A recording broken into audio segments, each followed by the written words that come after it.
5 katao ang binawian ng buhay, 9 naman ang naitalang sugatan sa isang malagim na aksidente. May balita ang Bombo Radio Baguio.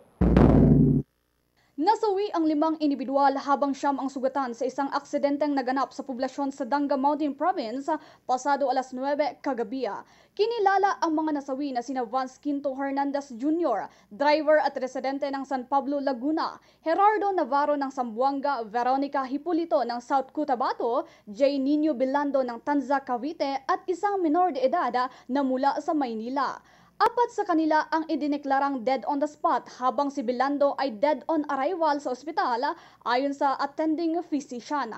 Ayon sa ulat, isa pa lamang sa 9 na sugatan ang nakalabas sa Bontoc General Hospital habang ang iba ay patuloy na nagpapagaling kung saan 2 sa mga ito ang maililipat sa Baguio General Hospital and Medical Center. Sa panayam ng Bombo Radio kay Police Master Sergeant Ruger Fetar ng Sadanga Municipal Police Station, inihayag nitong ang mga biktima ay mga turista na patungo sana sa Buskalan, Tinglayan, Kalinga upang magpatato kay Apo Wangud.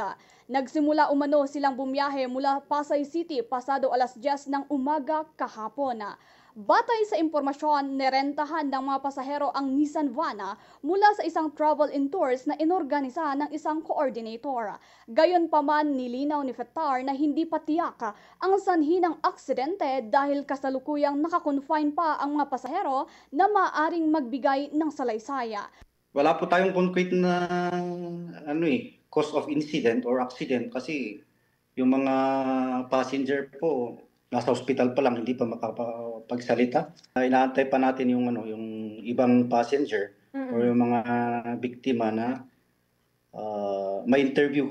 Dagdag pa ni Fetar, hindi itinuturing na accident-prone area ang lugar kung saan nangyari ang insidente at ito pa lamang ang pangalawang naitalang kaso ng aksidente roon.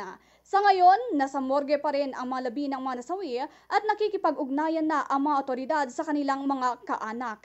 Nagpaalala rin si Police Master Sergeant Fetar sa mga biyahero na mag-ingat lalo na ngayong Semana Santa.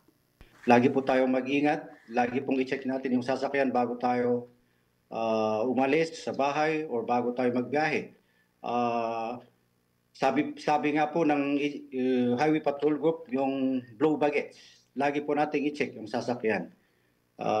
Usually gas, mga preno, yung condition ng sasakyan para po huwag kumantong sa aksidente yung biyahe natin. Lalo nga ngayong bakasyon, mahal na araw. Mula dito sa syudad ng Baguio para sa Bombo Network News, ako si Bombo Mira Pakpakan para sa number 1 and most trusted radio network in the country, Bombo Radio Philippines. Basta Radio, Bombo!